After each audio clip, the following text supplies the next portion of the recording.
What's up, guys? So tonight we're gonna be dropping another Z71, an IHC kit. The reason I'm making this video was like, I don't know, it was probably like 3-4 weeks ago. There was a couple of pictures going around. It was people from California. I don't know if I should mention their names or not. I probably shouldn't, you know, because they fucking want the clout.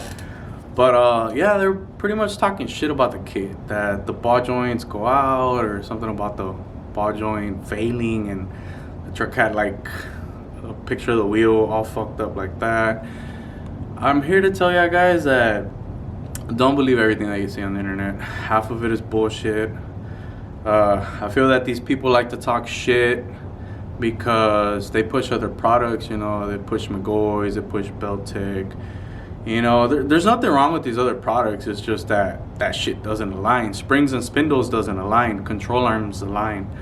The IHC kit, you know, they're badass control arms, bro. Like, I have them on my truck. It's gonna be almost 2 years. I haven't had to replace the ball joints yet.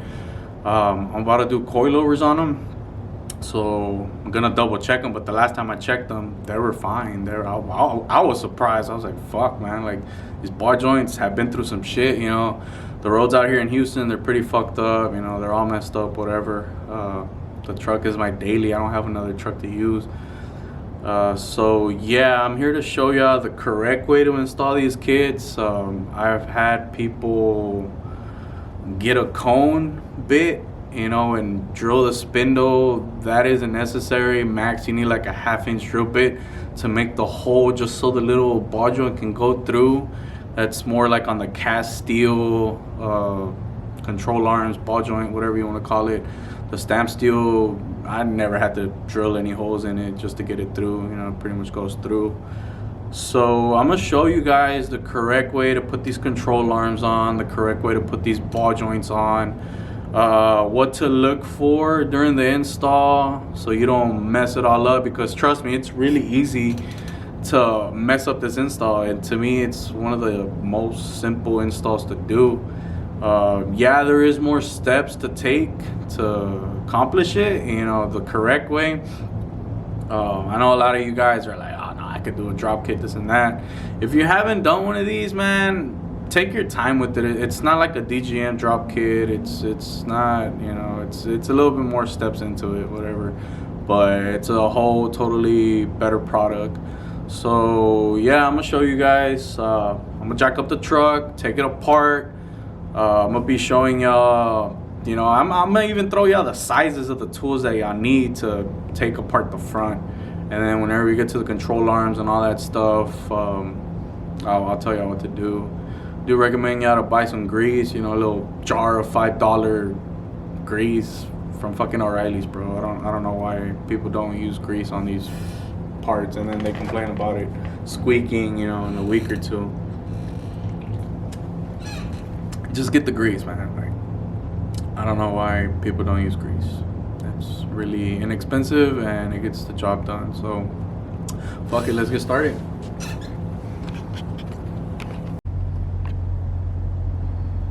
Alright, so the first thing you want to do is throw some DW40 on the tie rods, on the 15s for the strut, and your stabilizer link. Those things have a lot of dirt, a lot of contaminants, so it's gonna make it extra hard for you to get it off. What I usually do, I loosen up the 21s right here, hit them with a hammer, get them off. Don't take them off completely. Either get a 24 or I call them a perica right here. Break that loose, because either you could take them off or leave them if they're not in your way. So you're gonna have to adjust them to set the toe after you're done with the install. You're gonna need a T27 for the little star one right here. This is a 36 for the axle nut. The back for the brakes is an 18, both of them. The top of the strut, those are 18s. The bottom of the strut, those are 15s, and the stabilizer link, those are 15s. The upper ball joint is an 18. Sometimes the arms are aftermarket, so they're 19s. The bottom one is a 24. Once you get all that stuff off, For the lower control arm, you have an 18 on this side and a 24 on the other side. Same thing on this side, 24 on that side, 18 on this side. I usually take the whole bar off. So these are 2 10s. Just take it completely off because it's in the way for you to get the bolts out. And then after that, you know, just start putting control arms back on. You have your little 10s right here for the ABS lines. And then over here, get a small flathead, and you could push out the little red lock without messing it up. I've seen a lot of people mess them up. I don't know why. And then for the upper control arm, once you get everything out of the way, those nuts on top right there on the sides, those are 21s also. So that's pretty much all you need. You don't have to take the axle completely off. It stays there just hanging and chilling. Once I get everything off, I'll show you guys, and then we'll start greasing everything up and start putting the control arms back on. Another thing before I forget, that cup goes inside the spindle. It's supposed to accommodate for the size of the ball joint. Makes it fit nice and snug. All you gotta do is get it and put it in the spindle right there. Boom, that's it. If you don't do that, you won't notice it right away, but with time it pretty much messes up the ball joint and messes up the whole install. So get that cup in there. It's very important. It's another one of those important steps.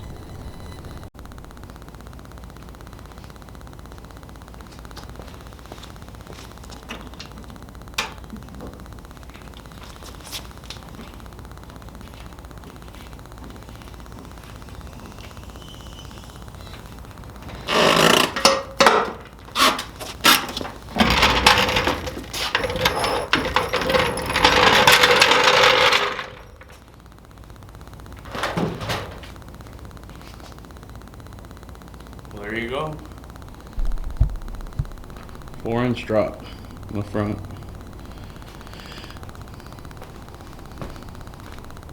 Should go down a little bit more, you know, because still haven't done the back, but he already went and got his tires, some Nitos, 275 45/20. It's like the perfect size you could get. I'm probably gonna go and get these also, because right now I'm on some 275 40/20s. And man, my rims have been getting a fucking beat down because of them tires.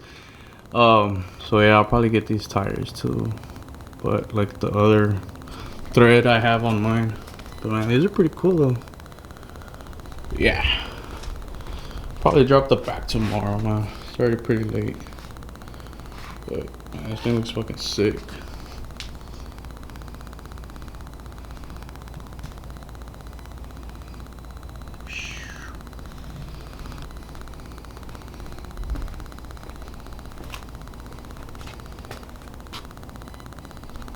Stay tuned.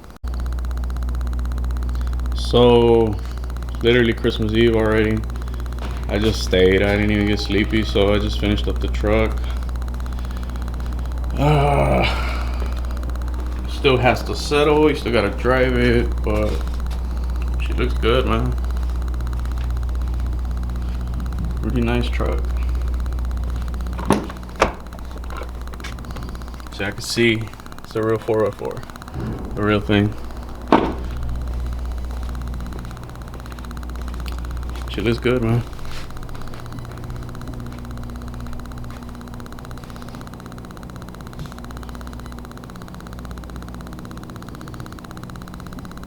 Just take it to go get a line in a couple of hours and show you. Pretty much I want to do some rolling shots with it, but I don't know if I'll get it there. Need an extra driver. But on this one, I'm gonna record the reaction on the guy's face. He's gonna be pretty fucking excited, bro.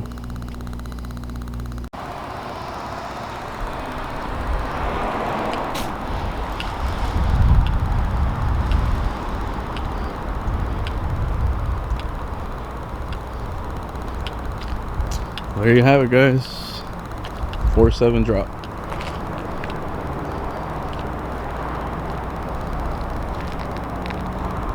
Got it aligned and everything.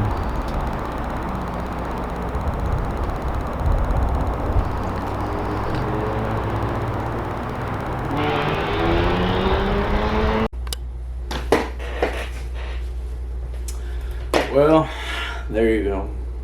4.7 drop, aligned, everything. As far as the back, man, all you have to do is just cut the bump stops. If you're gonna be using a saw, on the driver's side, just be careful not to nick the brake lines, cause then you're really gonna be out of there. You're gonna have to go get some fittings. You're gonna have to clean up the brake lines, flare them, install the fittings, bleed the brakes, make sure it's not leaking or any of that shit. And I'm telling you this from experience, it fucking sucks, man. It happened to me one time, and man, that was more than enough. So what I usually do, I loosen up the little 13s, whatever, so the lines can flex. And then I stick a pry bar in there and make sure like the lines are literally touching the bed of the truck. And then, you know, I cut the first part with the grinder and cut the sides with the grinder. Hit it with a hammer, stick another pry bar in there, bend it a little bit, and then get the saw and just chop it down. If you have a plasma cutter, that's even better. All you gotta just cut it out, you know, follow the lines, that's it.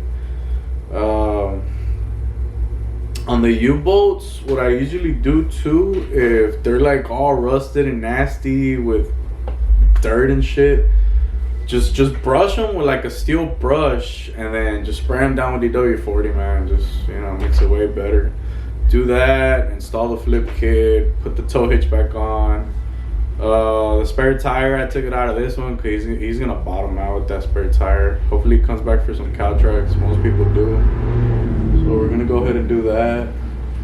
And that's pretty much it, man. If y'all have any questions, hit me up on Instagram, Orlando_2010. Phone number 713-501-5105, and that's it. Check me out next time. I'll be doing cow tracks next time. Hopefully I could do that one.